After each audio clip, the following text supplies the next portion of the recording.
No empieces, mamá. Tú nomás eres puro gasto. Gasto fue criarte yo sola, cosiendo hasta la madrugada para pagarte la escuela. El reloj de la cocina sonaba seco, el café se quemaba en la estufa, y Roberto soltó, bien frío: escogemos un lugar barato y ya.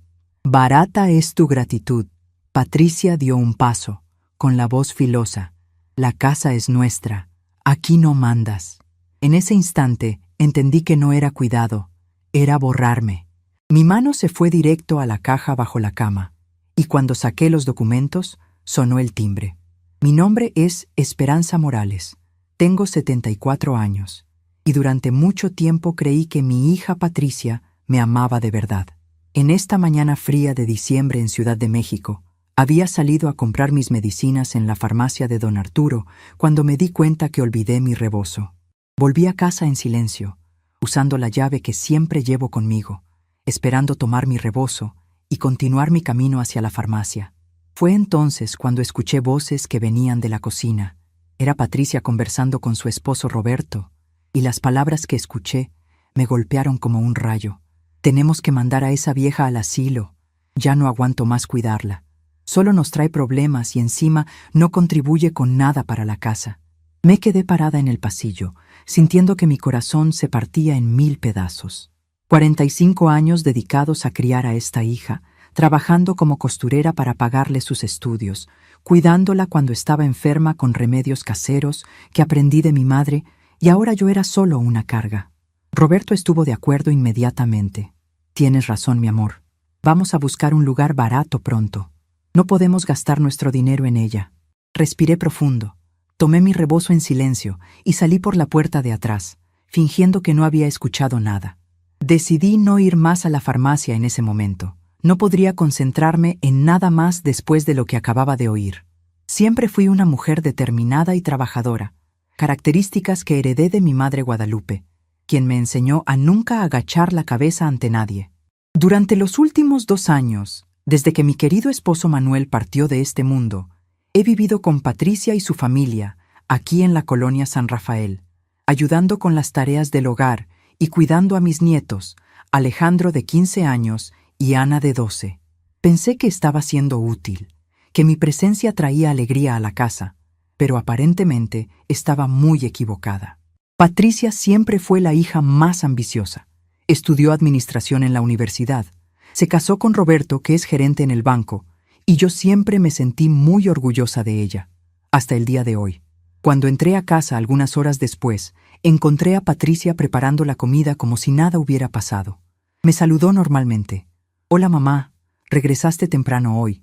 Le respondí que sí, con la voz más natural posible, y me fui a mi cuarto. Ahí, sentada en la cama que un día fue mía y de Manuel, comencé a pensar en todo lo que había construido a lo largo de mi vida. Me acordé de los documentos que guardaba en una caja debajo de la cama, papeles que Patricia nunca se interesó en conocer, pues siempre pensó que yo era solo una costurera humilde. Pero lo que ellos no sabían era que todo estaba a punto de cambiar. Patricia había nacido cuando yo tenía 29 años, después de 3 años de matrimonio con Manuel. Fue un bebé deseado y querido, pero desde pequeña mostró un carácter fuerte y ambicioso que a veces me asustaba. Cuando tenía 12 años, ya decía que quería ser importante, tener una casa grande, casarse con alguien de dinero. Manuel y yo trabajamos día y noche para darle todo lo que pedía. Él como mecánico en un taller de la colonia Roma Norte, y yo cosiendo vestidos para las señoras del barrio hasta altas horas de la madrugada. Cada peso que ganábamos lo invertíamos en su educación, en sus libros, en su ropa, para que nunca se sintiera menos que sus compañeras de escuela. Recuerdo perfectamente el día que Patricia entró a la preparatoria. Tenía 16 años y ya hablaba de estudiar en la universidad, de ser alguien importante en la vida. Manuel me decía: «Esperanza, nuestra hija va a ser profesionista, va a tener una vida mejor que la nuestra». Y yo le creía, porque veía la determinación en los ojos de Patricia. Durante esos años de preparatoria, vendí mi máquina de coser Singer que había heredado de mi madre para comprarle una computadora. Era 1992 y las computadoras costaban una fortuna, pero Patricia insistía que la necesitaba para sus estudios. Cuando Patricia se graduó de la preparatoria con excelentes calificaciones, Manuel y yo lloramos de felicidad. Nuestra hija había logrado algo que nosotros nunca pudimos: terminar sus estudios. Pero entonces vino la universidad, y con ella gastos que no habíamos imaginado: la colegiatura, los libros, el transporte, la ropa adecuada para una estudiante universitaria. Manuel comenzó a trabajar turnos dobles en el taller, y yo acepté trabajos de costura que antes rechazaba por ser muy baratos. Cosía uniformes para escuelas, arreglaba ropa usada, cualquier cosa que me diera dinero para mantener a Patricia en la universidad. Los años de universidad fueron los más duros de nuestras vidas. Patricia estudiaba administración en una escuela privada cara, porque decía que las universidades públicas no le darían el prestigio que necesitaba para conseguir un buen trabajo. Manuel y yo nos saltábamos comidas para que ella pudiera comer en la cafetería de la universidad. Usábamos ropa remendada para que ella pudiera vestirse como sus compañeras de clase. Vivíamos en la casa más humilde de la cuadra para que ella pudiera pagar sus libros y sus proyectos escolares. Durante esos 4 años de carrera, Patricia casi no venía a casa. Siempre tenía estudios, proyectos, trabajos en equipo que la mantenían ocupada. Cuando venía, generalmente era para pedir dinero o para contarnos sobre sus compañeros de clase, hijos de empresarios y políticos que tenían carros propios y casas en las lomas. «Algún día yo también voy a tener todo eso», decía Patricia con los ojos brillando. Y Manuel y yo asentíamos, orgullosos de que nuestra hija tuviera sueños tan grandes. El día de su graduación fue uno de los más felices de mi vida. Ver a Patricia recibir su diploma, vestida con su toga y birrete, mientras Manuel y yo aplaudíamos desde las gradas baratas del auditorio, me hizo sentir que todos los sacrificios habían valido la pena. Después de la ceremonia, Patricia se tomó fotos con sus compañeros y sus familias elegantes. A nosotros nos pidió que esperáramos a un lado, porque quería primero tomarse fotos importantes para su futuro profesional.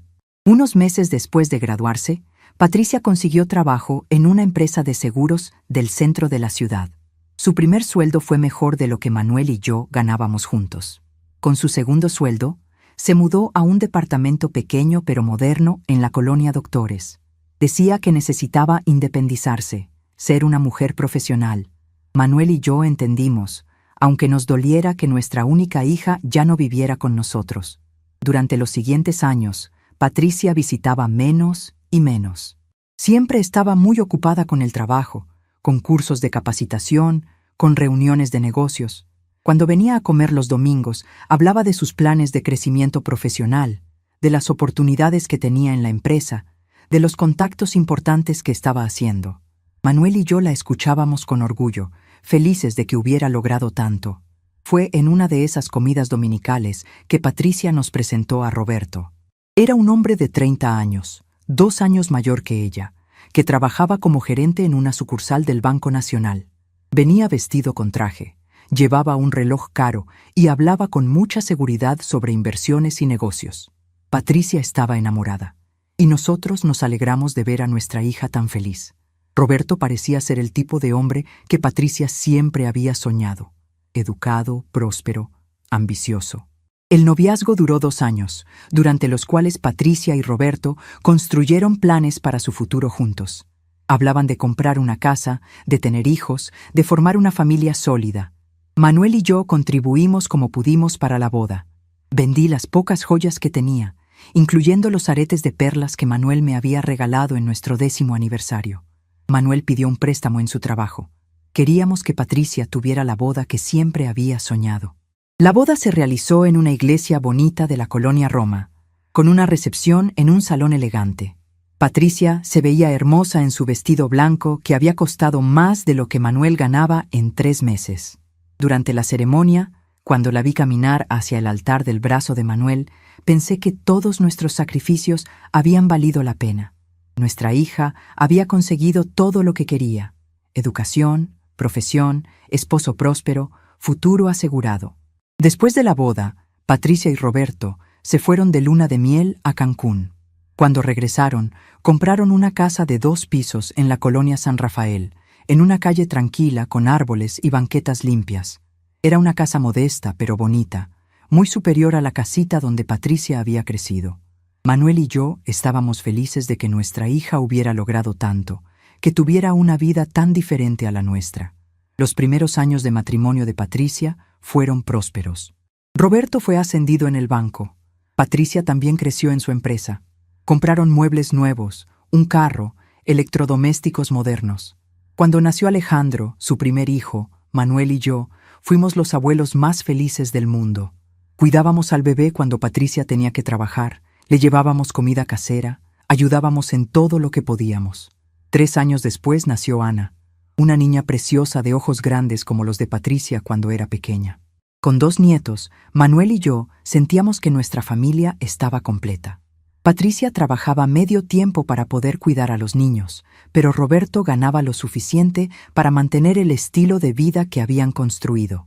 Nosotros ayudábamos cuidando a los niños, llevándolos al parque, preparándoles comida cuando Patricia estaba ocupada. Durante esos años, la relación entre Patricia y nosotros era buena. Nos visitaba regularmente, nos incluía en las fiestas de cumpleaños de los niños, nos llamaba cuando necesitaba consejos sobre cómo cuidar a Alejandro y Ana. Manuel y yo nos sentíamos útiles, importantes en la vida de nuestra hija y nuestros nietos. Pensábamos que después de todos los años difíciles, finalmente habíamos encontrado el equilibrio perfecto como familia. Pero todo cambió cuando Manuel se enfermó. Tenía 68 años cuando comenzó a sentirse mal. Al principio pensamos que era solo cansancio del trabajo, pero después de varios meses de síntomas, los doctores descubrieron que tenía problemas del corazón. Los tratamientos eran caros, y aunque Manuel tenía seguro social, había muchos gastos que no estaban cubiertos. Patricia y Roberto ayudaron con algunos gastos médicos, pero yo pude notar que les molestaba gastar dinero en la enfermedad de Manuel. Durante los últimos meses de vida de Manuel, Patricia venía menos a vernos. Siempre tenía excusas: el trabajo, los niños, compromisos sociales. Cuando Manuel murió, Patricia organizó un funeral sencillo pero digno. Después del funeral, mientras recibíamos las condolencias en casa, Patricia me tomó aparte y me dijo: «Mamá, no puedes quedarte aquí sola. Ven a vivir con nosotros mientras decides qué vas a hacer». En ese momento, devastada por la pérdida de Manuel y sintiéndome completamente perdida, la oferta de Patricia me pareció un regalo de Dios. Pensé que mi hija me estaba tendiendo la mano en el momento más difícil de mi vida, que quería cuidarme como yo la había cuidado a ella. Vendí la casita donde había vivido con Manuel durante 30 años. Regalé la mayoría de nuestros muebles y me mudé con Patricia, Roberto y los niños a su casa en San Rafael. Los primeros meses de convivencia fueron buenos. Yo ayudaba con las tareas de la casa, cocinaba platillos que a los niños les gustaban, cuidaba a Alejandro y Ana cuando Patricia tenía que salir. Me sentía útil otra vez, parte de una familia. Patricia parecía contenta con mi ayuda, y Roberto, aunque siempre había sido un poco frío conmigo, era cortés y respetuoso. Pero poco a poco, las cosas comenzaron a cambiar. Patricia empezó a criticar pequeñas cosas: la forma en que yo doblaba la ropa, los platillos que preparaba, la manera en que cuidaba a los niños. Roberto comenzó a hacer comentarios sobre los gastos de tener una persona mayor viviendo en casa. Más comida, más agua, más luz, más gastos médicos. Yo trataba de contribuir con los pocos ahorros que tenía, pero era obvio que nunca era suficiente. Cuando llevaba 1 año viviendo con ellos, Patricia comenzó a establecer reglas para mi comportamiento en la casa. No podía usar la sala cuando tenían visitas importantes.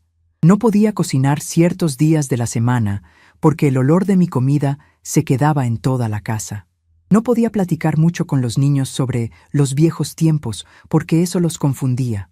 Cada regla nueva me hacía sentir más como una huésped no deseada que como la abuela de la casa. El año pasado, las cosas empeoraron considerablemente. Patricia comenzó a tratarme con impaciencia abierta. Suspiraba cuando yo hacía preguntas. Ponía los ojos en blanco cuando yo contaba alguna historia. Me interrumpía cuando hablaba con los niños. Roberto empezó a ignorarme completamente durante las comidas, como si yo no existiera en la mesa. Los niños, especialmente Alejandro, que ya tenía 15 años, comenzaron a imitar la actitud de sus padres hacia mí. Durante estos 2 años de convivencia, yo había tratado de ser la mejor versión de mí misma. Trataba de no estorbar, de ayudar sin molestar, de ser una presencia positiva en la casa. Pero era obvio que para Patricia y Roberto yo era solo un problema que tenían que resolver. Una obligación familiar que cumplían a regañadientes, esperando que el problema se solucionara solo. Y esta mañana, cuando escuché esas palabras crueles sobre mandarme al asilo, finalmente entendí la verdad. Para la hija que yo había criado con tanto amor y sacrificio, para la que había dado todo lo que tenía y más, yo era solo esa vieja que había que esconder en un asilo. No era Esperanza, la madre que la había cuidado cuando estaba enferma. No era Esperanza, la mujer que había trabajado día y noche para pagarle sus estudios. No era Esperanza, la abuela que amaba a sus nietos con todo el corazón.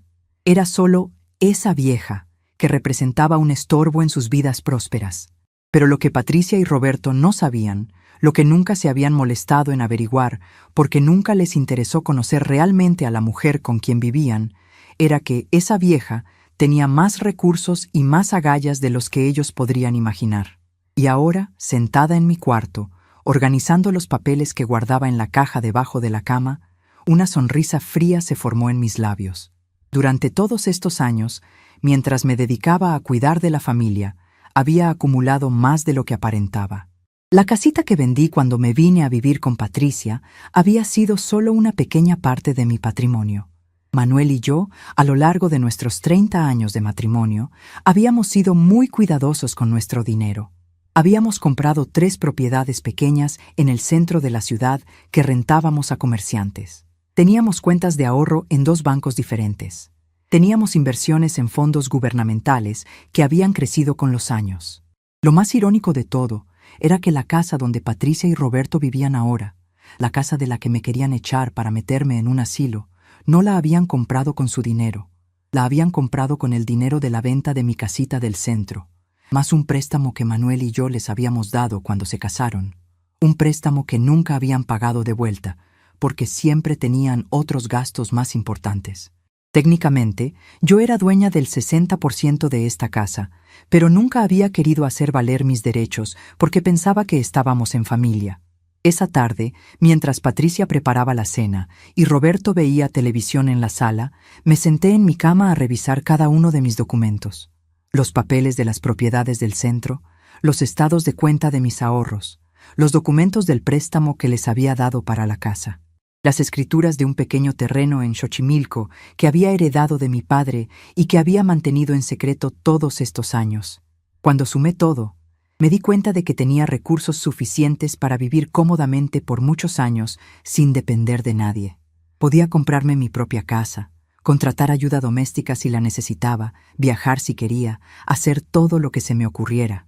No necesitaba la caridad de una hija que me veía como una carga, ni la tolerancia forzada de un yerno que suspiraba cada vez que yo entraba a la habitación. Pero más importante que el dinero era la revelación de quién era realmente mi hija.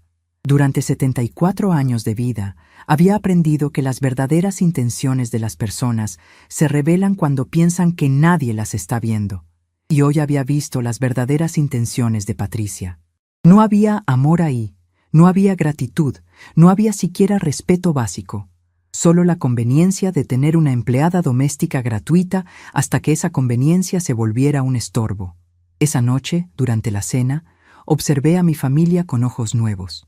Patricia sirvió la comida que yo había preparado en la mañana sin agradecer o siquiera reconocer mi trabajo. Roberto comió en silencio, revisando su teléfono como siempre hacía. Alejandro y Ana platicaron sobre la escuela, pero cuando traté de participar en la conversación, Patricia me cortó diciendo que los niños necesitaban concentrarse en su comida. Después de la cena, mientras lavaba los platos que nadie más se ofreció a lavar, escuché a Patricia y Roberto en la sala hablando sobre sus planes para el fin de semana. Un cine, una cena en un restaurante caro, compras en el centro comercial, planes que no me incluían, como siempre. Planes que se hacían con el dinero que ahorraban al tener una empleada doméstica gratuita viviendo con ellos. Esa noche, mientras toda la casa dormía, tomé una decisión que cambiaría mi vida para siempre. No habría confrontaciones dramáticas, no habría discusiones, no habría súplicas por un mejor trato. Simplemente me iría. Y cuando me fuera, Patricia y Roberto descubrirían exactamente quién era esa vieja que habían estado tratando como un estorbo. Al día siguiente, era viernes. Patricia tenía una reunión importante en su trabajo.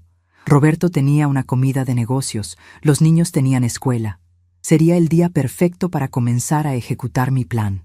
Mientras todos se preparaban para sus actividades matutinas, tratándome con la misma indiferencia de siempre, yo me preparaba para lo que sería el último día que me verían como la abuela sumisa que creían que era. Porque la mujer que había criado sola a una hija después de quedar viuda joven, la mujer que había construido un patrimonio sólido cosiendo y ahorrando cada peso, la mujer que había tenido la visión de invertir en propiedades cuando nadie más lo hacía, esa mujer todavía estaba dentro de mí. Y ahora esa mujer había despertado con toda su fuerza. Patricia quería mandarme al asilo porque pensaba que era una carga. Perfecto.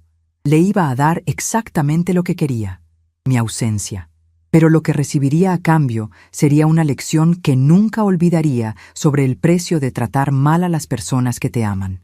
Porque algunas veces la mayor venganza es simplemente dejar que las personas descubran quiénes son realmente cuando piensan que ya no necesitan fingir ser buenas.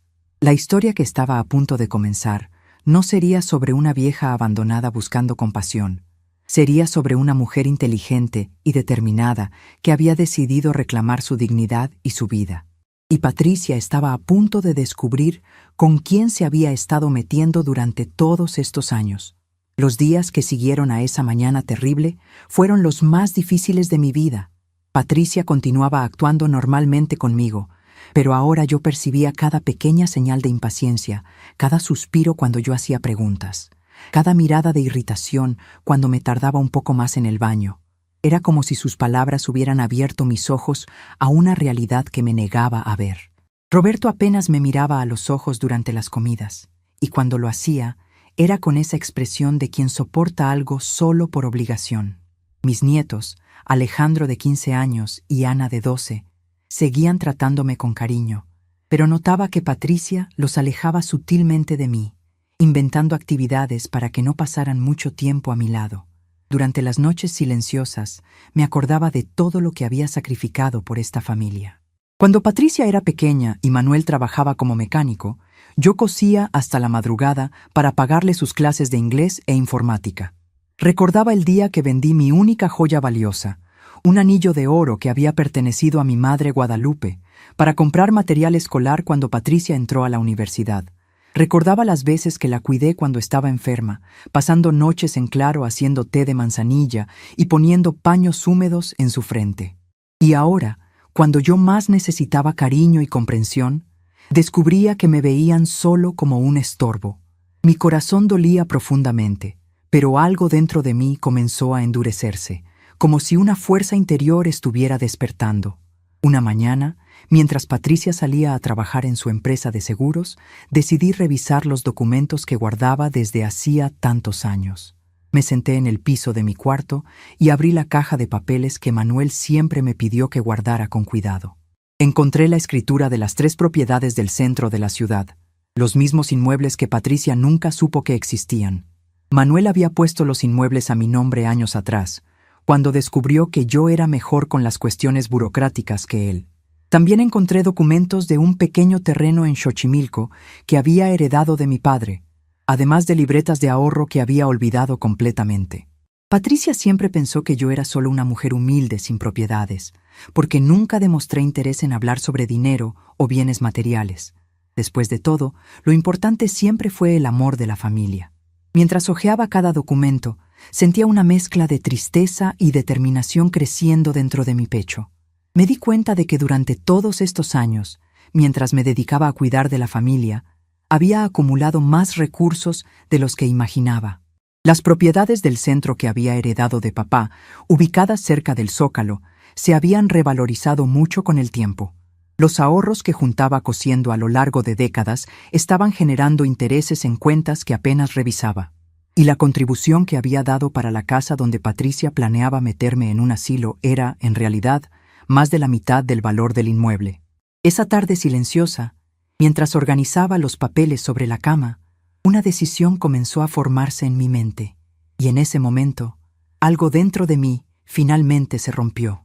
Durante la semana siguiente, cada conversación en la casa confirmaba mis peores sospechas. Roberto había comenzado a investigar asilos económicos en las afueras de la Ciudad de México, lugares baratos donde pudieran deshacerse de mí sin gastar mucho dinero. Patricia hablaba con sus amigas por teléfono sobre lo difícil que era cuidar a una persona mayor, como si yo fuera una carga imposible de soportar. Escuchaba comentarios sobre mi edad, mis achaques, mi supuesta confusión mental que ellos inventaban para justificar sus planes. Era doloroso darme cuenta de que la hija que había criado con tanto amor había aprendido a mentir tan fácilmente sobre su propia madre. Una tarde, mientras limpiaba la casa como hacía todos los días desde que llegué aquí, encontré en el escritorio de Roberto algunos folletos de asilos que había estado investigando. Los lugares se veían terribles: cuartos compartidos, comida institucional, horarios rígidos, visitas limitadas. Uno de los folletos tenía notas escritas a mano por Roberto. Precio mensual aceptable. Cercanía no importante. Revisar si aceptan personas con pocos recursos familiares.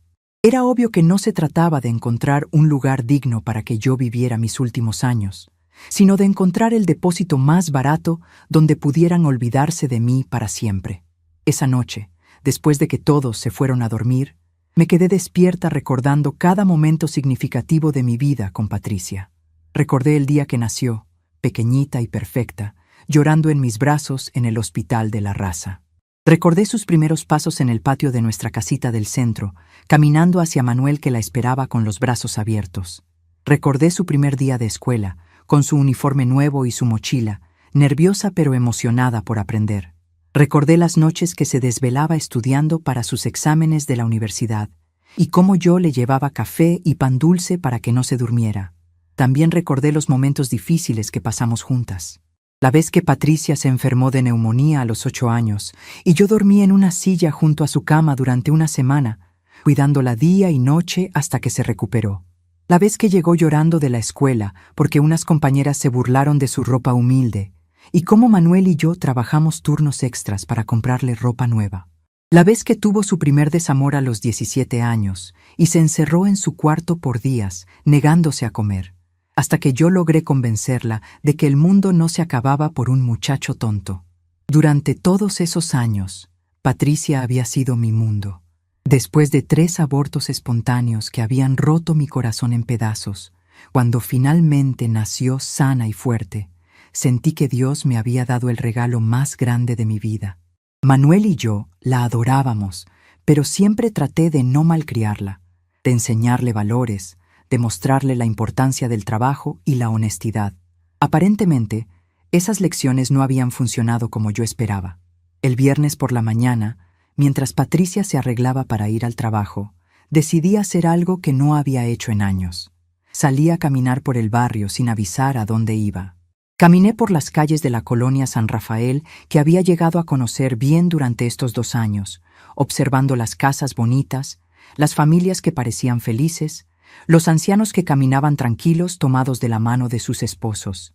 Me pregunté si alguna de esas familias que veía tenía problemas como los míos, si había otros abuelos viviendo situaciones similares a la mía. Durante mi caminata, pasé por una oficina bancaria y decidí entrar a revisar el estado de mis cuentas. Había pasado más de 1 año desde la última vez que revisé mis ahorros, porque confiaba en que todo estaba en orden. La ejecutiva que me atendió, una señorita muy amable llamada Carmen, me ayudó a imprimir los estados de cuenta de mis 3 cuentas diferentes. Cuando vi los números, casi no podía creer lo que veían mis ojos. Entre los intereses acumulados y las rentas de mis propiedades del centro, tenía mucho más dinero del que recordaba. «Señora Morales», me dijo Carmen con una sonrisa, «usted tiene aquí recursos suficientes para vivir muy cómodamente por muchos años, si me permite el comentario». Le agradecí su amabilidad y le pregunté sobre los procedimientos para abrir una cuenta nueva en otra sucursal, en caso de que quisiera hacer algunos cambios en el manejo de mis finanzas. Carmen me explicó todo con mucha paciencia y me dio varios folletos informativos sobre diferentes tipos de inversiones para personas de mi edad. Cuando regresé a casa, Patricia estaba almorzando sola en la cocina. Roberto había salido a una reunión de trabajo y los niños estaban en la escuela. Patricia me preguntó dónde había estado, con un tono que sonaba más a reclamo que a preocupación. Le dije que había salido a caminar un poco, a tomar aire fresco. Ella me respondió que debería avisarle antes de salir, porque se preocupaba cuando no sabía dónde estaba. Pero yo podía ver en sus ojos que no era preocupación lo que sentía, sino molestia de que yo tuviera la libertad de salir sin pedir permiso. Durante el almuerzo, Patricia me contó que había estado hablando con una trabajadora social sobre opciones de cuidado para personas mayores. Decía que había lugares muy bonitos donde los ancianos podían socializar con personas de su edad, donde tenían actividades recreativas, donde recibían atención médica especializada. Todo sonaba muy convincente, muy considerado, muy lleno de cariño filial. Pero yo sabía la verdad. Patricia había encontrado la forma de deshacerse de mí con la conciencia limpia, convenciéndose a sí misma de que me estaba haciendo un favor. Esa tarde, cuando Roberto regresó del trabajo, escuché desde mi cuarto cómo él y Patricia discutían los detalles de mi futuro. Roberto había visitado 2 asilos más y había encontrado uno que le parecía perfecto para nuestras necesidades. Estaba ubicado en Ecatepec, lo suficientemente lejos para que las visitas fueran complicadas, pero lo suficientemente barato para que ellos pudieran pagarlo sin sacrificar su estilo de vida. Patricia preguntó sobre el proceso de admisión y Roberto explicó que necesitarían algunas referencias médicas y familiares, pero que eso no sería problema. Lo que más me dolió de esa conversación fue escuchar cómo hablaban de mí como si fuera un objeto que necesitaban almacenar en algún lugar. No había consideración por mis sentimientos, por mis preferencias, por lo que yo podría querer para mi propia vida. Era simplemente un problema logístico que tenían que resolver de la manera más conveniente y económica posible. En ningún momento escuché que alguno de los dos se preguntara si yo estaría feliz en esos lugares, si extrañaría a mis nietos, si me sentiría abandonada y traicionada.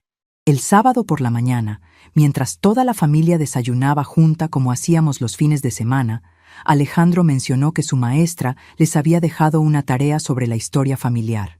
Tenía que entrevistar a sus abuelos sobre cómo era la vida cuando ellos eran jóvenes. Ana se emocionó y dijo que ella también quería participar, que quería saber cosas sobre cuando yo era niña. Por un momento, sentí que mi corazón se llenaba de alegría al ver el interés genuino de mis nietos. Pero Patricia inmediatamente interrumpió diciendo que probablemente sería mejor que los niños entrevistaran a los padres de Roberto, porque ellos tenían historias más interesantes que contar. Roberto asintió, agregando que sus padres habían viajado más y tenían experiencias más educativas para compartir con los niños. Era otra humillación sutil, otra forma de hacerme sentir que mi vida, mi historia, mis experiencias no tenían valor para esta familia.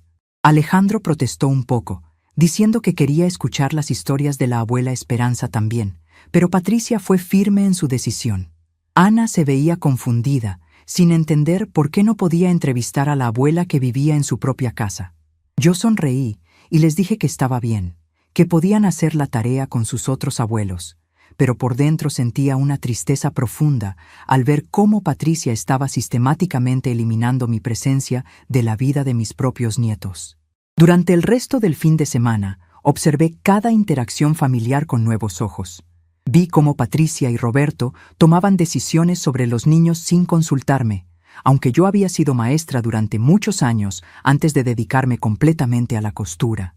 Vi cómo planificaban actividades familiares que no me incluían, aunque yo había sido quien cuidó a esos niños cuando eran bebés. Vi cómo hablaban del futuro de la familia como si yo ya no fuera parte de él. El domingo por la tarde, mientras Patricia lavaba ropa y Roberto veía fútbol en la televisión, me senté en el patio pequeño de la casa a reflexionar sobre todo lo que había aprendido en los últimos días. El patio tenía algunas plantas que yo había cuidado desde que llegué a vivir aquí. Geranios rojos, una bugambilia que había crecido hasta cubrir parte de la barda, hierbas aromáticas que usaba para cocinar. Este pequeño rincón se había vuelto mi refugio durante estos 2 años, el único lugar donde sentía que tenía algo de control. Mientras regaba las plantas, pensé en todas las mujeres de mi generación que habían pasado por situaciones similares. Mi vecina Doña Rosa que había muerto sola en un asilo después de que sus hijos la internaran temporalmente. Mi comadre Luz, que vivía con su hija mayor, pero se la pasaba encerrada en su cuarto porque estorbaba en las actividades familiares. Mi prima Consuelo, que había regalado todo su dinero a sus hijos y ahora dependía completamente de su buena voluntad para sobrevivir.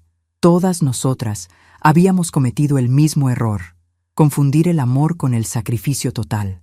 Habíamos creído que si dábamos todo por nuestros hijos, ellos nos amarían para siempre. Habíamos pensado que el cuidado y la generosidad serían correspondidos con gratitud y respeto. Habíamos asumido que la familia era un refugio seguro donde siempre seríamos bienvenidas. ¡Qué equivocadas habíamos estado! Esa noche, después de que toda la casa se durmiera, me quedé despierta en mi cama, mirando el techo y tomando la decisión más importante de mi vida. No iba a permitir que me trataran como un estorbo. No iba a aceptar que decidieran mi futuro sin consultarme. No iba a convertirme en una víctima más de la ingratitud familiar. Tenía recursos, tenía dignidad y tenía más fortaleza de la que ellos imaginaban. El lunes por la mañana, cuando Patricia y Roberto se fueron a trabajar y los niños a la escuela, comencé a ejecutar mi plan. Lo primero que hice fue llamar por teléfono a un abogado que había conocido años atrás, el licenciado Jiménez, que se especializaba en asuntos familiares y patrimonio. Le expliqué mi situación de manera general y le pregunté si podía verme esa misma semana para revisar algunos documentos legales. El licenciado Jiménez me recibió con mucha amabilidad y me dio cita para el jueves por la mañana. Después de esa llamada, me vestí con mi mejor ropa y salí a hacer algo que no había hecho en años. Visité mis propiedades del centro de la ciudad. Tomé el metro hasta la estación Zócalo y caminé por las calles que conocía desde niña hasta llegar a los 3 edificios pequeños que eran míos. Los inquilinos me reconocieron inmediatamente y me recibieron con mucho cariño. Don Fernando, que tenía una papelería en la planta baja de uno de los edificios, me invitó a pasar para platicar. «Doña Esperanza», me dijo don Fernando mientras me servía un café, «qué gusto verla por aquí. Hace mucho que no venía a supervisar las propiedades». Le expliqué que había estado viviendo con mi hija, pero que ahora estaba considerando hacer algunos cambios en mi vida. Don Fernando me contó que había estado pensando en expandir su negocio, que le gustaría rentar el local de al lado si yo estaba de acuerdo. También me informó que varios inquilinos habían preguntado sobre la posibilidad de comprar sus locales, porque el barrio se estaba revalorizando mucho. Durante esa visita, me di cuenta de que mis propiedades valían mucho más de lo que pensaba. El centro histórico se había vuelto muy atractivo para turistas y comerciantes, y los locales como los míos estaban muy solicitados. Don Fernando me sugirió que contratara un avalúo profesional para saber exactamente cuánto valía mi patrimonio. También me recomendó un administrador de propiedades que podía ayudarme a optimizar las rentas si yo decidía hacer cambios. Cuando regresé a casa en San Rafael por la tarde, me sentía como una mujer diferente. Había pasado el día recordando quién era yo realmente. No una vieja inútil esperando la muerte en un asilo, sino una mujer inteligente y trabajadora que había construido un patrimonio sólido a lo largo de su vida. Durante años me había escondido detrás del papel de abuela sumisa, pero ya era hora de recordar que también era Esperanza Morales, propietaria, empresaria, mujer independiente. Patricia llegó del trabajo con cara de cansancio y me preguntó qué había hecho durante el día. Le dije que había salido a caminar, a visitar algunas viejas amigas del centro. Ella asintió distraídamente, claramente sin interés real en mis actividades. Roberto llegó poco después y durante la cena volvieron a hablar sobre los asilos, esta vez con más detalles específicos sobre fechas y procedimientos. Habían decidido que la próxima semana me llevarían a conocer el lugar que habían elegido para mí. Mientras escuchaba sus planes, sentía una calma extraña apoderándose de mí.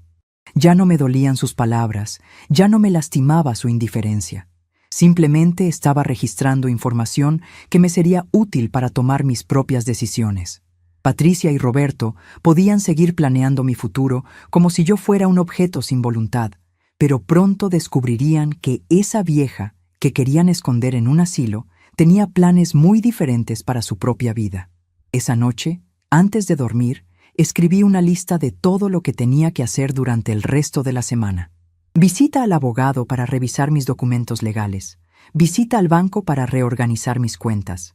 Visita a un evaluador para conocer el valor exacto de mis propiedades. Visita a una inmobiliaria para explorar opciones de vivienda. Y por último, pero no menos importante, decidir exactamente cómo y cuándo les iba a dar a Patricia y Roberto la sorpresa de sus vidas. Porque ellos pensaban que conocían a Esperanza Morales, la abuela sumisa que había vivido con ellos durante 2 años. Pero estaban a punto de conocer a la verdadera Esperanza Morales, la mujer que había sobrevivido a la pobreza, a la viudez temprana, a años de trabajo duro, y que había salido adelante gracias a su inteligencia y determinación. Y esa mujer no tenía ninguna intención de terminar sus días en un asilo barato de Ecatepec, olvidada por la familia que había sacrificado tanto por crear. La guerra había comenzado, aunque Patricia y Roberto todavía no lo sabían. Y esta vez, las cartas estaban en mis manos. La semana siguiente estuvo marcada por una calma extraña que se apoderó de mí. Dejé de llorar a escondidas y comencé a observar todo a mi alrededor con ojos diferentes. Patricia seguía hablando sobre asilos durante sus conversaciones con Roberto, siempre cuando pensaban que yo no estaba escuchando, pero ahora sus palabras ya no me causaban dolor, solo confirmaban lo que ya había decidido hacer. Comencé a actuar de forma discreta y calculada, visitando lugares que no frecuentaba desde hacía años. El lunes por la mañana, me dirigí al despacho del licenciado Jiménez en la colonia Roma para verificar toda la documentación de mis propiedades, descubriendo que todo estaba perfectamente en orden a mi nombre. El abogado me informó que sería necesario que Patricia compareciera para firmar algunos documentos, en caso de que yo quisiera hacer cambios en las propiedades. Fue entonces que le pedí que enviara una notificación oficial para ella. Sería interesante ver su reacción. Durante esas salidas, redescubrí a una Esperanza que había olvidado hace mucho tiempo. Me acordé de cómo siempre había sido independiente y decidida, características que se perdieron en los últimos años de cuidados familiares. El martes, visité una inmobiliaria para evaluar el valor actual de mis propiedades del centro, quedando sorprendida al descubrir que valían mucho más de lo que imaginaba. El agente inmobiliario, el señor Hernández, me recibió con mucho respeto al ver la ubicación y el estado de mis inmuebles. Señora Morales, usted tiene aquí un patrimonio que le permite vivir muy cómodamente por muchos años, me dijo con una sonrisa admirada. Solicité entonces que preparara una evaluación completa de todo mi patrimonio, además de pedirle información sobre departamentos en zonas tranquilas de la ciudad donde una persona de mi edad pudiera vivir con dignidad y seguridad. El miércoles hice un viaje hasta el terreno en Xochimilco que había heredado de mi padre, un lugar que no visitaba desde hacía más de 5 años. La propiedad estaba en buen estado, pues había contratado a un cuidador local para mantener el terreno, y me emocioné al ver cómo todo estaba preservado. El cuidador, don Esteban, me recibió con alegría. Doña Esperanza, qué sorpresa tan buena. ¿Vino a ver cómo está quedando nuestra tierra? Caminé por los senderos de tierra que conocía desde niña. Respiré el aire puro del campo y sentí una paz que no experimentaba desde hacía mucho tiempo. Ahí, sentada debajo del viejo ahuehuete donde jugaba cuando era niña, tomé la decisión final sobre mi futuro. No habría confrontaciones o discusiones, solo el silencio que elegí mantener. Durante esa visita a Xochimilco, don Esteban me contó que varios desarrolladores habían estado preguntando sobre la disponibilidad del terreno. La zona se había vuelto muy atractiva para proyectos turísticos y residenciales, especialmente propiedades con acceso a los canales. Doña Esperanza, si algún día decide vender, este terreno vale una fortuna ahora, pero espero que no lo haga, porque este lugar tiene mucha historia familiar. Le agradecí su honestidad y le aseguré que no tenía planes de vender, pero que apreciaba mucho que me mantuviera informada sobre el valor de la propiedad. El jueves por la mañana regresé a la ciudad con todos los planes definidos. Cuando llegué a casa en San Rafael, Patricia me recibió agitada. «Mamá, llegó una carta del abogado para mí hoy. Dicen que necesito comparecer para firmar unos documentos sobre propiedades. ¿Tú sabes de qué se trata?» Respondí calmadamente que había ido a verificar algunas cuestiones de documentación y que era solo una formalidad. Vi en sus ojos una mezcla de curiosidad y preocupación, pero no dije nada más. Pasé la tarde organizando mis pocas ropas y objetos personales, separando solo lo que realmente tenía valor sentimental. Encontré cartas viejas que Manuel me escribió durante el noviazgo, fotografías de nuestra juventud y el rosario que mi madre me dio el día de mi boda. Estos eran los únicos tesoros que realmente importaban. Esa misma tarde, mientras Patricia estaba en la cocina preparando la cena, recibí una llamada que cambió todo el rumbo de mis planes. Era Carmen, la ejecutiva del banco con quien había hablado la semana anterior. Señora Morales, disculpe que la moleste en casa, pero necesito informarle sobre algunas transacciones irregulares que detectamos en una de sus cuentas. Mi corazón comenzó a latir más rápido. Carmen me explicó que durante los últimos 6 meses se habían realizado retiros mensuales de 5,000 pesos de una de mis cuentas de ahorro, transferidos a una cuenta a nombre de Patricia Morales de Vázquez. ¿Transferencias a nombre de quién?, pregunté, aunque una parte de mí ya sabía la respuesta. Carmen me confirmó que las transferencias se habían realizado utilizando una autorización que supuestamente yo había firmado, permitiendo que Patricia tuviera acceso limitado a esa cuenta para emergencias familiares. 30,000 pesos en total, dinero que yo nunca había autorizado que tomaran, porque nunca supe que Patricia tenía acceso a esa cuenta. Señora Morales, si usted no autorizó estas transacciones, esto constituye un delito grave. ¿Quiere que iniciemos una investigación? Por un momento, el mundo se detuvo a mi alrededor. No solo querían meterme en un asilo barato y olvidarse de mí, sino que además habían estado robándome dinero durante meses. Patricia había falsificado mi firma o había conseguido acceso a mi cuenta de alguna manera fraudulenta. El dinero que habían robado probablemente había servido para financiar sus salidas a restaurantes caros, sus compras en centros comerciales, sus pequeños lujos mientras planeaban deshacerse de mí. Le dije a Carmen que quería una copia de todos los documentos relacionados con esas transferencias y que necesitaba cancelar inmediatamente cualquier acceso que Patricia pudiera tener a mis cuentas. Por supuesto, señora Morales, podemos bloquear todas las autorizaciones mañana mismo. ¿Quiere que programemos una cita para revisar la seguridad de todas sus cuentas? Acepté inmediatamente, sintiendo una mezcla de dolor y rabia fría que nunca había experimentado antes. Después de colgar el teléfono, me quedé sentada en mi cama, procesando la magnitud de la traición de Patricia. No solo me veían como una carga de la que querían deshacerse, sino que además me estaban robando para financiar el estilo de vida que tenían mientras planeaban abandonarme. Durante todos estos meses, mientras yo lavaba su ropa, cocinaba sus comidas y cuidaba a sus hijos, ellos estaban tomando mi dinero sin mi conocimiento ni consentimiento. Esa noche, durante la cena, observé a Patricia con ojos completamente nuevos. Mientras ella hablaba sobre su día en el trabajo, sobre lo cansada que estaba, sobre lo difícil que era mantener la casa, yo pensaba en los 5,000 pesos mensuales que había estado robándome. Dinero que probablemente usaba para sus tratamientos de belleza, sus comidas en restaurantes, sus compras de ropa. Roberto comía en silencio, revisando su teléfono como siempre, probablemente calculando cuándo podrían finalmente liberarse de la carga económica que yo representaba para ellos. Cuando Patricia mencionó casualmente que el sábado irían a comer a un restaurante japonés caro en Polanco para celebrar un ascenso de Roberto, sentí una rabia fría apoderándose de mí. Ese restaurante costaba más de 1,000 pesos por persona, dinero que probablemente salía directamente de mis ahorros robados. Durante todos estos meses, había estado financiando sin saberlo el estilo de vida de las mismas personas que planeaban abandonarme en un asilo de Ecatepec.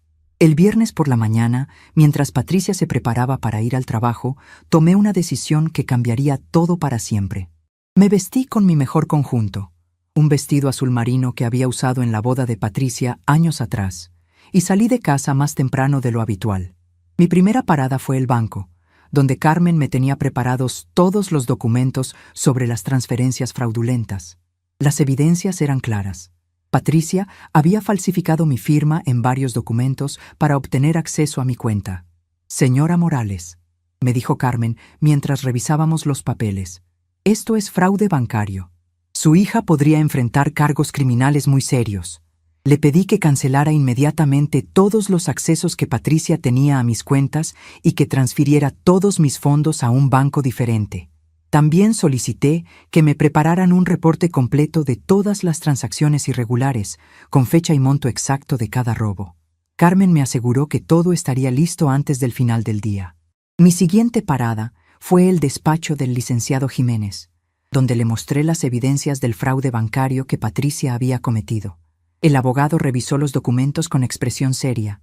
Doña Esperanza, esto es muy grave. Su hija no solo cometió fraude, sino que además lo hizo contra un familiar vulnerable, lo cual agrava considerablemente el delito. Le expliqué que no quería necesariamente que Patricia fuera a la cárcel, pero que sí quería asegurarme de que nunca más pudiera tener acceso a mis recursos económicos. El licenciado Jiménez me sugirió una estrategia legal que me pareció perfecta para mis propósitos. Podíamos usar las evidencias del fraude como garantía para asegurar que Patricia respetara cualquier decisión que yo tomara sobre mi vida y mi patrimonio. Si ella intenta interferir con sus decisiones o presionarla de alguna manera, podemos presentar los cargos criminales inmediatamente. Es una forma de protegerla legalmente mientras usted decide cómo quiere manejar su situación familiar. Esa tarde, regresé a casa con todos los documentos organizados y un plan completamente definido. Patricia llegó del trabajo con una expresión preocupada. Aparentemente había recibido una llamada del banco informándole que su acceso a mi cuenta había sido cancelado. «Mamá, ¿tú cancelaste mi autorización en tu cuenta bancaria?» El banco me llamó diciendo que ya no puedo hacer transacciones. La miré directamente a los ojos y le dije que sí, que había decidido reorganizar mis asuntos financieros. Vi pánico genuino en su mirada, probablemente preguntándose si yo sabía sobre los robos que había estado cometiendo. «Pero mamá», insistió Patricia, «esa autorización era para emergencias. ¿Qué pasa si necesitas algo y no estás disponible?» Le respondí calmadamente que ya no habría más emergencias de ese tipo, porque había decidido tomar control completo de mis propias finanzas.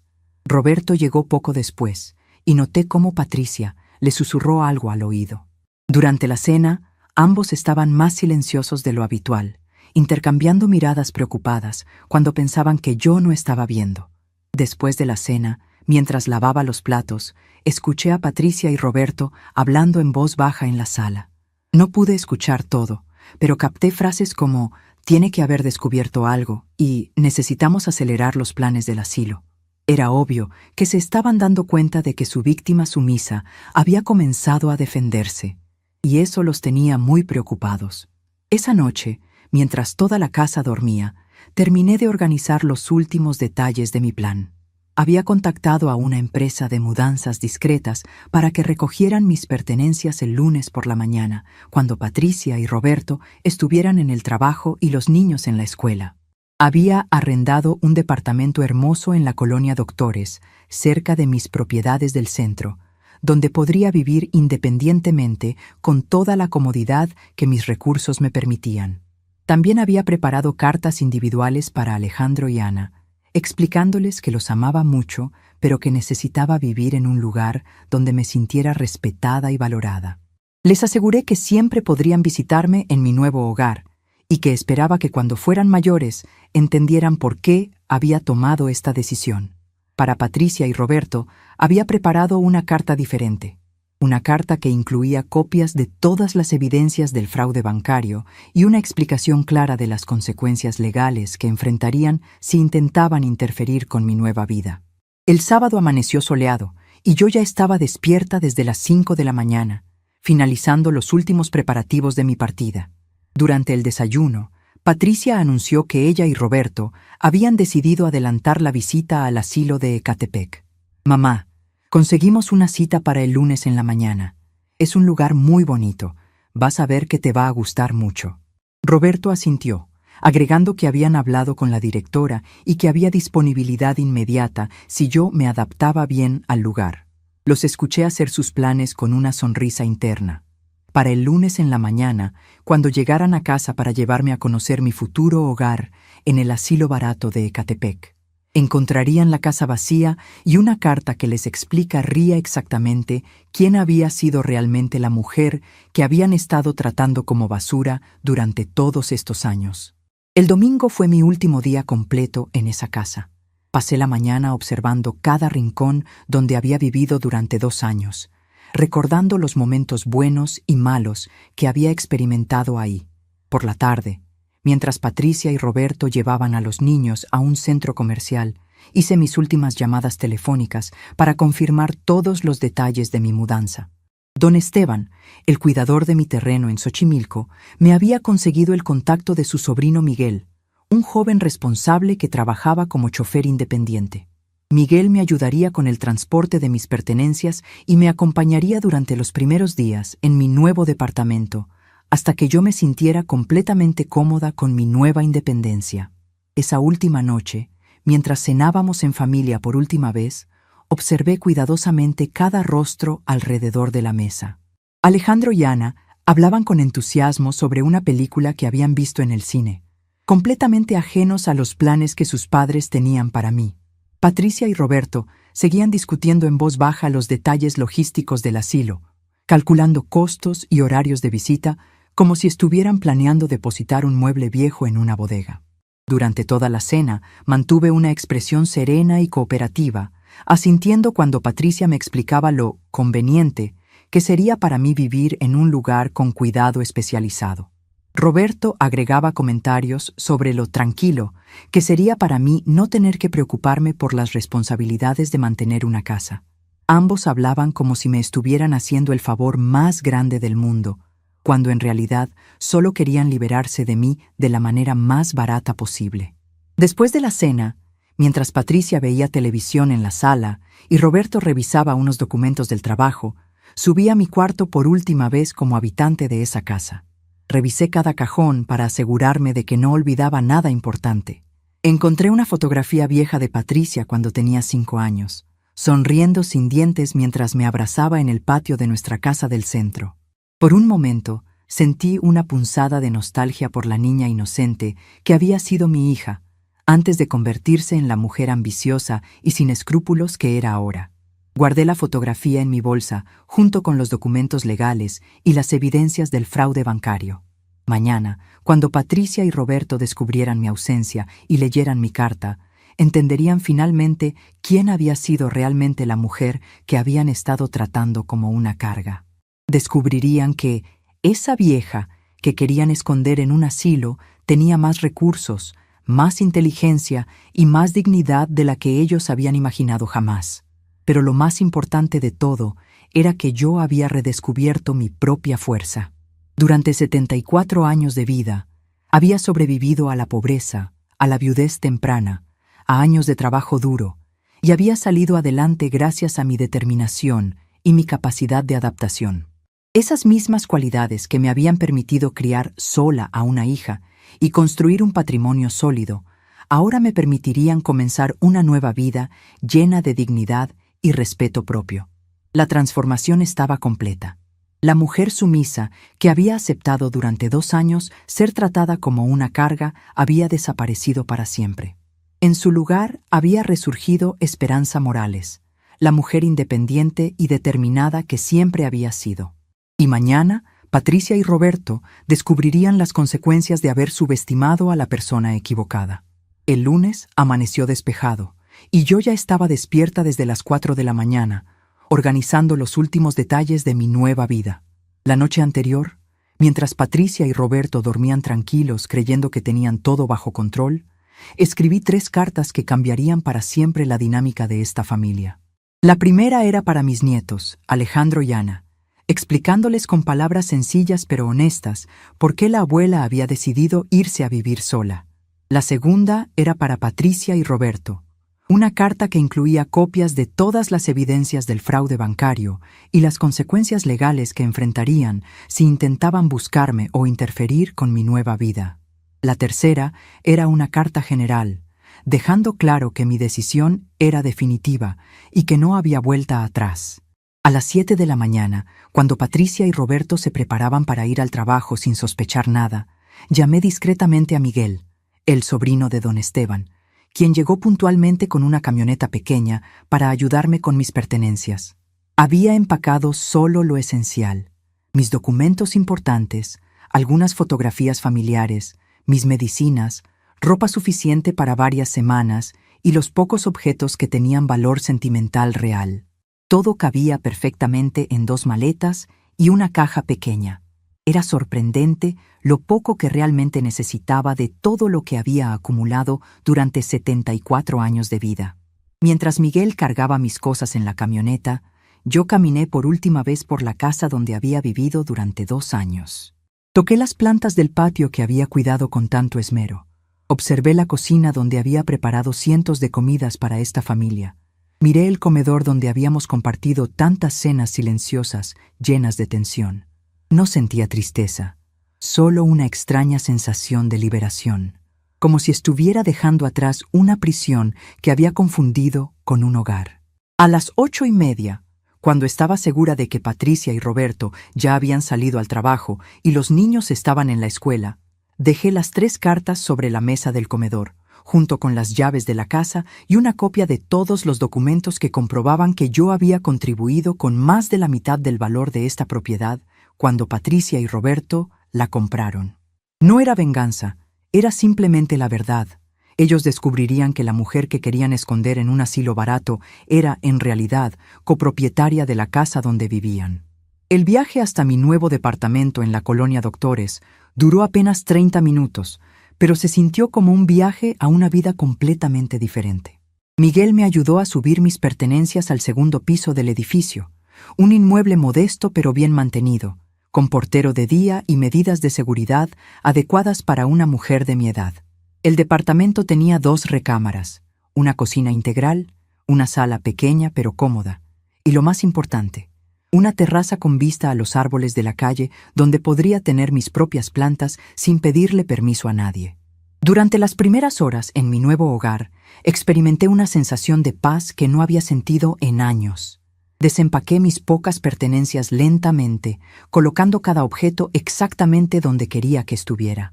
Colgué en la pared principal la fotografía de mi boda con Manuel, donde ambos nos veíamos jóvenes y llenos de esperanza. En la mesita de noche puse el rosario de mi madre y la última carta que Manuel me había escrito antes de morir. En la cocina organicé mis especias favoritas y los utensilios básicos que necesitaba para cocinar solo para mí. Alrededor del mediodía, mientras preparaba mi primera comida en mi nueva cocina, unos huevos rancheros sencillos pero deliciosos, mi teléfono comenzó a sonar insistentemente. Era Patricia, y por el tono desesperado de su voz cuando dejó el primer mensaje, era obvio que ya había llegado a casa y encontrado mis cartas. «Mamá, ¿dónde estás? Encontré tu carta, pero esto debe ser un malentendido. Llámame inmediatamente, por favor, estoy muy preocupada». Decidí no contestar ninguna de sus llamadas. Después de años de ser interrumpida, ignorada y tratada como un estorbo, ahora era mi turno de controlar la comunicación. Durante las siguientes 3 horas, Patricia me llamó 12 veces, dejando mensajes cada vez más angustiados. En el 6º mensaje, su tono cambió de preocupación a pánico. «Mamá, leí lo del banco. Necesitamos hablar.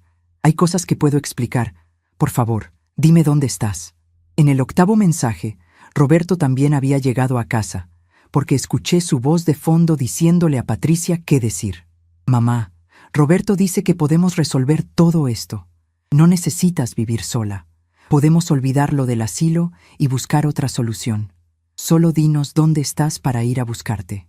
Era fascinante escuchar cómo de repente mi bienestar se había vuelto su prioridad, cuando apenas 12 horas antes estaban planeando depositarme en el asilo más barato que habían encontrado.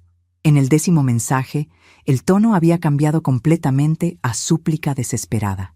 «Mamá, los niños están preguntando por ti. Ana está llorando porque dice que la abuela se fue por su culpa. Alejandro no entiende nada. Por favor, piensa en ellos. Esto no es justo para los niños». Era típico de Patricia usar a mis nietos como armas emocionales cuando ya no tenía otros argumentos. Durante toda esa tarde, mientras mi teléfono no paraba de sonar, me dediqué a explorar mi nuevo vecindario. Caminé hasta la farmacia más cercana, saludé a los comerciantes de la cuadra, Ubiqué el mercado donde podría comprar verduras frescas. Encontré una panadería que hacía pan dulce como el que me gustaba desde niña. Cada actividad simple se sentía como un acto de libertad después de 2 años de vivir bajo las reglas y horarios de Patricia y Roberto. Por la tarde, recibí una visita inesperada. Carmen, la ejecutiva del banco, había venido personalmente a entregarme los documentos finalizados de la transferencia de todas mis cuentas y una copia certificada del reporte sobre el fraude cometido por Patricia. «Señora Morales», me dijo mientras tomábamos café en mi nueva sala. Quería asegurarme de que todo estuviera en orden y preguntarle si quiere proceder con los cargos criminales contra su hija. Le expliqué a Carmen que por el momento prefería mantener las evidencias como garantía, pero que no quería necesariamente que Patricia fuera a la cárcel. «Entiendo perfectamente», me respondió Carmen. «Muchas veces las familias prefieren resolver estos asuntos de manera privada, pero es importante que sepa que tiene todos los elementos legales necesarios si cambia de opinión». Me entregó también una tarjeta del departamento legal del banco, por si necesitaba asesoría adicional. Esa noche, mientras preparaba una cena ligera para mí sola, algo que no había hecho en 2 años, recibí la visita que estaba esperando. Alejandro había logrado conseguir mi nueva dirección, probablemente a través del portero del edificio o algún vecino que me había visto llegar. Cuando abrí la puerta y vi a mi nieto de 15 años parado en el pasillo, con los ojos rojos de llorar, sentí que mi corazón se partía en pedazos. «Abuela», me dijo Alejandro con la voz quebrada, «¿por qué te fuiste sin decirnos nada? Mamá dice que estás enojada con nosotros, pero Ana y yo no entendemos qué hicimos mal». Lo abracé fuerte y lo invité a pasar. Durante la siguiente hora le expliqué con palabras apropiadas para su edad por qué había tomado la decisión de irme. Le aseguré que no tenía nada que ver con él o con Ana, que yo los amaba más que a nada en el mundo, pero que a veces los adultos toman decisiones que los niños no pueden entender completamente.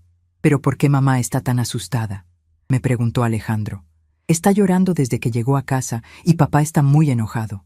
Dice que hiciste algo muy malo con el dinero, pero yo no entiendo». Le expliqué cuidadosamente que había habido algunos malentendidos sobre dinero, pero que lo importante era que ahora yo estaba viviendo en un lugar donde me sentía feliz y respetada. Le mostré mi nuevo departamento, le enseñé la terraza donde pensaba poner plantas, le preparé el chocolate caliente que tanto le gustaba cuando era pequeño. Cuando Alejandro se fue esa noche, después de prometerme que vendría a visitarme pronto y que traería a Ana cuando ella estuviera lista para entender, me sentí más en paz que nunca. Mis nietos seguirían siendo parte de mi vida, pero ahora sería en mis propios términos, en mi propio espacio, sin tener que aguantar la toxicidad de sus padres para poder verlos. El martes por la mañana, Patricia apareció sin avisar en mi edificio. Había convencido al portero de que era mi hija preocupada por mi bienestar, y él le había dado mi número de departamento. Cuando tocó a mi puerta, yo ya la había visto llegar desde mi ventana, así que estaba preparada para la confrontación. Abrí la puerta, pero no la invité a pasar. Patricia se veía terrible. Tenía ojeras profundas, el cabello despeinado y la ropa arrugada, como si no hubiera dormido en toda la noche. «Mamá», comenzó Patricia con voz temblorosa, «necesitamos hablar. Esto se salió de control. Sé que estás molesta, pero podemos resolver todo». Le respondí calmadamente que no había nada que resolver, que mi decisión era definitiva y que esperaba que respetara mi elección. «Pero mamá», insistió Patricia, «lo del dinero fue un malentendido. Yo pensé que tenía tu autorización. Nunca quise robarte nada». La miré directamente a los ojos y le dije que había visto las copias de los documentos que había falsificado, las firmas que había imitado, las autorizaciones que había inventado. «Patricia», le dije con voz firme, «durante 2 años me trataste como una empleada doméstica gratuita mientras planeabas meterme en un asilo barato. Durante 6 meses me robaste dinero para financiar tu estilo de vida mientras me decías que era una carga económica. Ahora que descubriste quién soy realmente, vienes a pedirme perdón, pero ya es demasiado tarde». Patricia comenzó a llorar, pero ya no eran lágrimas que me conmovían. «Mamá, sé que cometí errores, pero somos familia. No puedes abandonar a tu familia por unos malentendidos». Le expliqué que no estaba abandonando a nadie, que simplemente había decidido vivir mi vida con dignidad.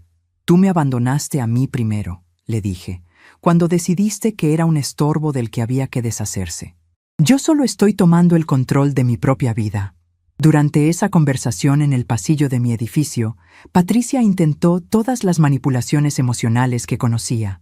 Habló de los años que había cuidado de mí, de lo difícil que era mantener una familia, de las presiones económicas que enfrentaban. Cuando nada de eso funcionó, cambió a amenazas veladas, que los niños me extrañarían, que yo no podía vivir sola a mi edad, que la gente hablaría mal de mí por abandonar a mi familia. Patricia, le dije finalmente, durante 74 años he tomado mis propias decisiones. Crié sola a una hija después de quedar viuda joven.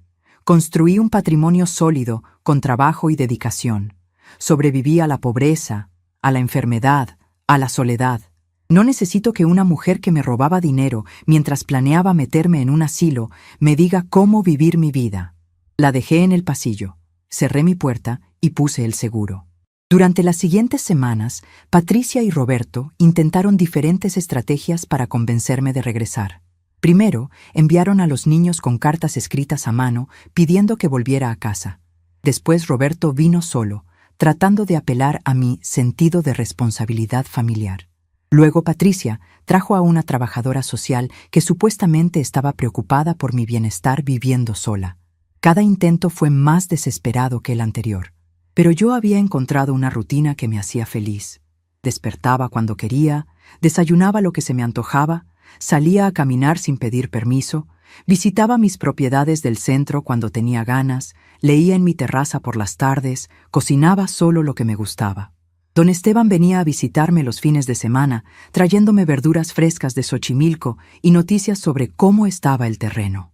Miguel me ayudaba con las compras pesadas y me acompañaba cuando tenía que hacer trámites bancarios o legales. Un mes después de mi partida, recibí una llamada que no esperaba. Era Roberto, pero su tono ya no era de súplica, sino de desesperación real. Esperanza, me dijo usando mi nombre completo por primera vez en años. Necesitamos hablar. Patricia no está bien. No ha podido dormir desde que te fuiste. Está tomando pastillas para la ansiedad. Los niños están preguntando constantemente por ti. Esto está afectando a toda la familia. Le respondí que lamentaba que Patricia estuviera pasando por dificultades, pero que eso no era mi responsabilidad. Roberto, le dije, durante 2 años ustedes planearon deshacerse de mí sin considerar cómo me sentiría yo. Ahora que las consecuencias de sus acciones los están afectando, quieren que yo resuelva el problema. Pero ya no soy la abuela sumisa que solucionaba todos los problemas familiares sin recibir nada a cambio. Pero Esperanza, insistió Roberto, somos familia. Las familias se perdonan, se ayudan mutuamente. Le expliqué que el perdón era algo que se ganaba, no algo que se exigía. Si Patricia quiere mi perdón, le dije, primero tiene que devolver el dinero que me robó. Segundo, tiene que reconocer públicamente lo que hizo. Tercero, tiene que respetar mi decisión de vivir independientemente. Y cuarto, tiene que aceptar que ya no soy su empleada doméstica gratuita, sino una mujer con derechos y dignidad. Roberto se quedó en silencio por un momento. ¿Y si Patricia hace todo eso?, preguntó finalmente. ¿Regresarías a casa? Le aclaré que mi nueva vida no era temporal, que había encontrado la paz y la dignidad que había perdido viviendo con ellos. Roberto, le dije, mi hogar ahora está aquí.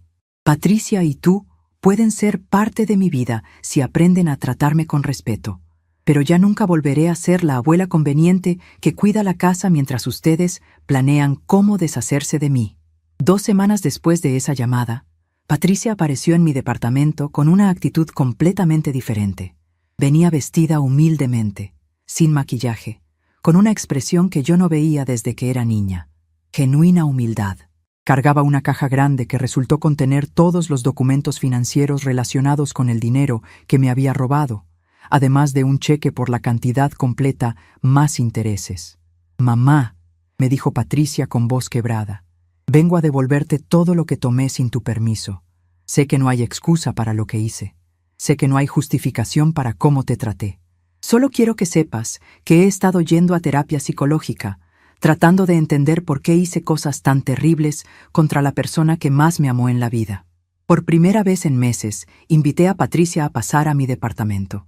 Preparé café y nos sentamos en mi sala como dos mujeres adultas, no como madre dominante e hija sometida. Patricia me contó que había estado en terapia psicológica durante las últimas semanas, trabajando para entender los patrones de comportamiento que la habían llevado a tratarme tan mal. El psicólogo me ayudó a ver que siempre te vi como alguien que existía para servirme, me confesó Patricia. Nunca te reconocí como una persona independiente con tus propios deseos y necesidades. Te veía como mamá, la persona que resolvía problemas, que daba dinero, que cuidaba niños, pero nunca como Esperanza, la mujer con su propia vida y dignidad. Durante esa conversación, Patricia me pidió perdón de una manera que nunca había hecho antes. No eran excusas o justificaciones, sino reconocimiento genuino del daño que había causado. Me explicó que había hablado con Alejandro y Ana sobre sus comportamientos, que les había explicado por qué la abuela se había ido, que había aceptado la responsabilidad completa por la ruptura familiar. «Mamá», me dijo Patricia al final de nuestra conversación, «no vengo a pedirte que regreses a casa. Vengo a preguntarte si podemos construir una relación nueva, donde yo te trate con el respeto que siempre mereciste, donde puedas ser la abuela de mis hijos sin tener que ser nuestra empleada, donde puedas tener tu propia vida y nosotros podamos ser parte de ella, no al revés». Por primera vez en años, vi en Patricia a la hija que había criado con tanto amor, no a la mujer ambiciosa y egoísta en quien se había convertido, sino a la persona que había perdido el rumbo y ahora estaba tratando de encontrarlo de nuevo. Le dije que apreciaba su disculpa y su honestidad, pero que necesitaba tiempo para procesar todo lo que había pasado. «Patricia», le dije finalmente, «el perdón es posible, pero la confianza se reconstruye lentamente. Si realmente quieres ser parte de mi nueva vida, vas a tener que demostrar con acciones, no con palabras, que has cambiado. Mis nietos siempre serán bienvenidos aquí, pero tú y Roberto tendrán que ganar de nuevo el derecho de ser parte de mi familia». Esa noche, después de que Patricia se fue, me senté en mi terraza observando las estrellas y reflexionando sobre todo lo que había pasado en los últimos 2 meses. Había descubierto que tenía la fuerza suficiente para reconstruir mi vida desde cero a los 74 años. Había aprendido que la dignidad propia era más importante que mantener la paz familiar a cualquier costo. Había entendido que el amor verdadero no requiere sacrificarse hasta desaparecer. Mi nueva vida no era perfecta, pero era mía. Cada decisión que tomaba, cada peso que gastaba, cada hora que vivía era bajo mis propios términos. Patricia podría o no lograr reconstruir nuestra relación, pero eso ya no determinaba mi felicidad o mi valor como persona. Había encontrado la paz que viene de respetarse a sí misma, y eso valía más que cualquier comodidad familiar construida sobre la base del desprecio y la manipulación. La mujer que había criado sola a una hija, que había construido un patrimonio sólido cosiendo y ahorrando, que había sobrevivido a la viudez y a la soledad, esa mujer había regresado completamente, y nadie, nunca más, volvería a tratarla como si fuera invisible. 6 meses han pasado desde que dejé la casa donde había vivido con Patricia, y puedo decir que encontré una paz que no sabía que aún era posible. Mi rutina en el departamento de la colonia Doctores se ha vuelto un ritual de renacimiento. Despierto con el canto de los pájaros que anidan en los árboles de la calle. Tomo mi café en la terraza, observando el amanecer sobre los edificios. Cuido las plantas que sembré en macetas y paso las tardes escribiendo cartas para viejas amigas que reencontré después de tantos años. Descubrí que cuando no necesitas más demostrar tu valor a nadie, la vida se vuelve mucho más ligera y verdadera. Miguel, el sobrino de don Esteban, me visita 2 veces por semana para ayudarme con las compras y llevarme noticias del terreno en Xochimilco.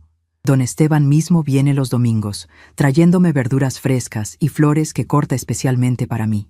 Poco a poco estoy conociendo a otras personas del edificio que, como yo, eligieron la tranquilidad de vivir independientemente para disfrutar sus últimos años con dignidad. Ayer, Patricia vino a visitarme, acompañada de Alejandro y Ana. Las visitas se han vuelto regulares desde que ella comenzó terapia psicológica, pero siempre respetando los límites que establecí. Los niños corrieron a abrazarme y sentí mi corazón llenarse de alegría al verlos, pero mantuve la serenidad que había conquistado. Patricia tenía mejor aspecto que la última vez, más tranquila, diferente de la mujer ansiosa que conocía. Durante el almuerzo que preparé para ellos, mole poblano que aprendí a hacer de mi madre, Patricia me contó sobre los cambios en su vida. Había comenzado a valorar las cosas simples, a pasar más tiempo con sus hijos, a reflexionar sobre las relaciones familiares verdaderas. Roberto también había entrado en terapia, reconociendo que habían tratado mal a la persona que más los había amado. «Mamá», me dijo Patricia antes de irse, «sé que nunca podré reparar completamente el daño que te causé, pero quiero que sepas que cada día trato de ser la hija que merecías tener». Alejandro y Ana me pidieron que fuera a cenar con ellos la próxima semana y por primera vez en mucho tiempo acepté la invitación. Pero ahora como invitada respetada, no como empleada doméstica gratuita. Cuando se fueron por la tarde, me quedé en mi terraza, regando las rosas que planté el mes pasado y reflexionando sobre todo lo que había vivido y aprendido. Descubrí que el mayor regalo que podemos darnos a nosotros mismos es la libertad de elegir cómo queremos vivir nuestros días, sin necesitar la aprobación o aceptación de nadie. Mis recursos financieros me permiten vivir cómodamente aquí por muchos años, y por primera vez en décadas estoy haciendo planes solo para mí. Tal vez aprender a pintar, quizás cultivar una huerta más grande en Xochimilco, o simplemente continuar disfrutando esta paz que tanto tiempo busqué sin saber. Patricia podrá o no lograr reconstruir completamente nuestra relación, pero eso ya no determina mi felicidad. He aprendido que el amor verdadero no requiere desaparecer como persona, sino respetarse mutuamente. A veces, el mayor renacimiento es el silencio que una elige mantener hasta encontrar su propia voz otra vez. Estamos curiosos para saber hasta dónde esta historia llegó. ¿De dónde estás viendo? Comenta abajo.